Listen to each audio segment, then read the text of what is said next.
अच्छा बाबा, इधर एक आदमी था पड़ा हुआ, वो किधर गया? लोगों ने कहा, ए शेख अब्दुल कादिर, आपको पता नहीं? मैंने कहा नहीं पता। लोगों ने कहा, उसका कल शाम को इंतकाल हो गया। मैंने कहा, उसका इंतकाल हो गया है? लोगों ने कहा हाँ। मैंने कहा कि उसकी कब्र कहाँ बनी है? सुनना गौर से, ज़रा से हालात ख़राब होते हैं, तुम चीखने लगते हो, रोने लगते हो, वीडियो व्हाट्सएप के ज़रिए से कहीं की दिल खराश खबरें आती हैं, तुम्हारी नींदें हराम हो जाती है, थोड़ी सी तकलीफ़ बर्दाश्त कर नहीं पाते। मैं अल्लाह के दोस्त की बात करता हूँ। बोले उसकी कब्र कहाँ पर बनी है? लोगों ने क्या कहा मालूम है? उसको दफन नहीं किया गया। बोले क्यों? बोले उसके दीन धर्म का कुछ पता ही नहीं था। बोले फिर? बोले उसके पैरों में रस्सी बांध करके उसे जंगल में फेंक दिया गया। अल्लाह के वली की बात हो रही, उसके पैरों में रस्सी बांध करके उसे जंगल में फेंक दिया गया। कैसे उसे दफन करता? उसके बारे में उसका बायोडाटा किसी को इल्म नहीं था। इश्क इंसान को कलंदर बू अली करता है, इश्क पागल नहीं पागल को वली करता है। दोस्तों, मेहनतें करनी पड़ती हैं, कुछ दिक्कतों का सामना करना पड़ता है, कभी पेट की आग को बुझाने के लिए भी भूखा रहना पड़ता है। ये नहीं है कि आप गोश्त खा के हड्डियाँ हिंदुओं के दरवाज़ों पर फेंक दें और कहें मैं आशिक हूँ। ये नहीं है कि आप अपने ब्रांडेड जूते पहन कर के किसी गरीब की टूटी हुई चप्पल का मजाक उड़ाएं और ये कहें कि मैं आशिक हूँ। ये नहीं कि अपनी गाड़ी में इतनी आवाज़ सलेंसर में कर दें कि यतीम बच्चों को नींद ना आए। ये नहीं कि किसी बूढ़े की नमाज़ पढ़ने के पहले नमाजी के नमाज मस्जिद में जाने के बाद उसकी लाठी गायब कर दें, उसके चप्पल जूते गायब कर दें, उसकी गुर्बत का मजाक उड़ाइए। इश्क नहीं है, इश्क कुर्बानी मांगता है। सरकार गौसे आज़म से पूछा किसी ने, हुजूर किस घर के लोगों को गरीबी का सामना करना पड़ता है? किस घर के लोग गरीब होते हैं? सब सुने, अपनी बहन बेटियों को बताएं किस घर में गरीबी आती है। सरकार गौसे आज़म फरमाते हैं जो अकेले खाने का आदी होता है उसके घर में गरीबी आती है। कभी चाय पिला दिया करो, कभी फजर के बाद नमाजियों को अपने घर ले आया करो, कभी असर के बाद इमाम और मौज़िन को अपने घर लेके चले आया करो, इंशाअल्लाह बोले। कभी कोई खुशी की खबर आए तो 10 रुपए का पार्ले बिस्कुट कुत्तों को खिला दिया करो। कभी दिल में अच्छी खबर मिले ना, मदीने पाक की हाज़िरी की सूरत में 2-4 किलो सेब, 2 दर्जन केला लेकर करीब के किसी अस्पताल में चले जाया करो। तुम टोपी लगा के वहाँ के गरीबों को, मरीज़ों को तुम नाश्ते का इंतज़ाम करोगे, वो तुम चले आओगे, वो तुम्हें नहीं जानते लेकिन नबी को जानते हैं। वो लोगों से कहेंगे मुसलमान आए थे और हमारी भूख मिटा के गए हैं, मुसलमान आए थे हमारी प्यास मिटा के। कभी चाय के पैसे लेकर के आप दवाइयाँ भी खाते हैं। घरों के दरवाजे इतने मोटे हों कि फ़कीरों की सदाएं अंदर न जाने पाएं, उस घर के बच्चे बड़े बीमार रहते हैं। जिस घर के दरवाजे पर कुत्ते भूखे सोते हैं उनकी अल्लाह। सरकार गौसे आज़म फरमाते, मैंने कहा कहाँ है? बोले उसके पैर में रस्सी बांध के खींच के फेंक दिया गया। अल्लाह का वली। सरकार गौसे आज़म फरमाते, मुझे जलाल आ गया। मैं उस जलाल की कैफियत में आगे बढ़ा।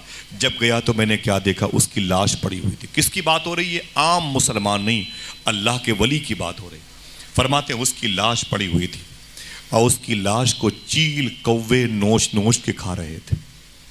आप अपने घर के मुर्दों के जिस्म पर मक्खी नहीं बैठने देते। वो वली किस आजमाइश से गुजर रहा है कि उसकी लाश को चील कौवे नोच के खा रहे थे।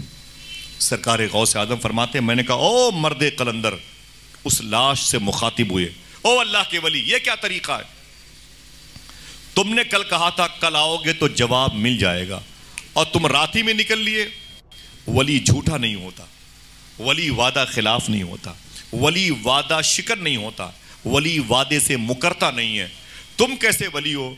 बुला के निकल लिए। नोची हुई लाश से सरकार गौसे आज़म से उस नोची हुई लाश ने कहा, ए शेख अब्दुल कादिर, मैंने तुमसे कहा था तुम आओगे कल तुम्हें जवाब मिल जाएगा। ये बताओ तुम्हारा सवाल क्या है?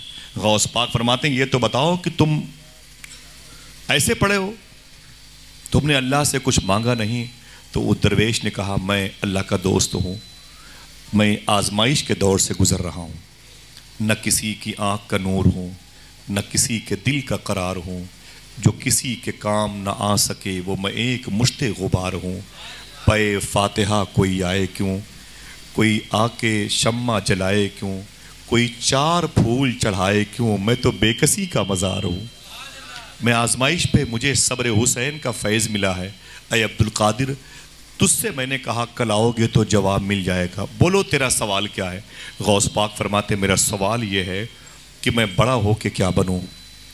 उस नोची हुई लाश से आवाज़ आई, आशिक बनो कि महबूब, यही सवाल है। फरमाते हाँ।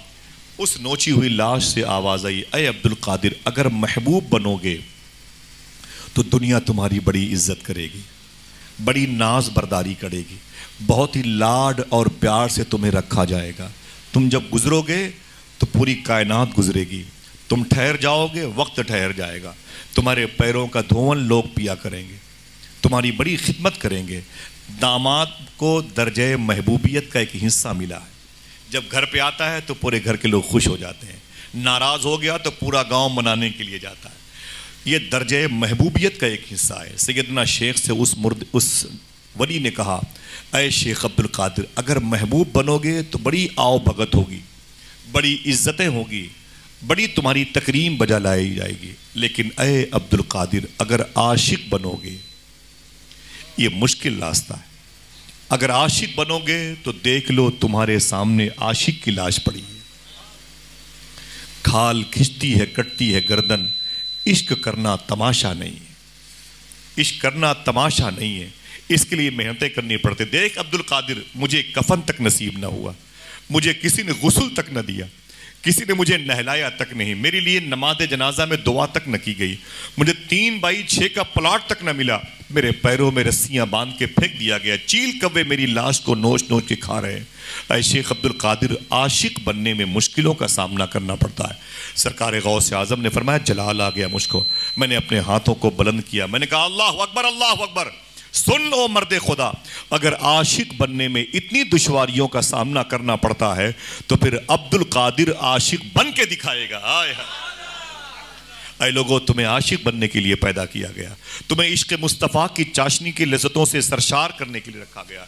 अपने आप को संभालो, हर वक्त आराम, हर वक्त तायुश परस्ती, हर वक्त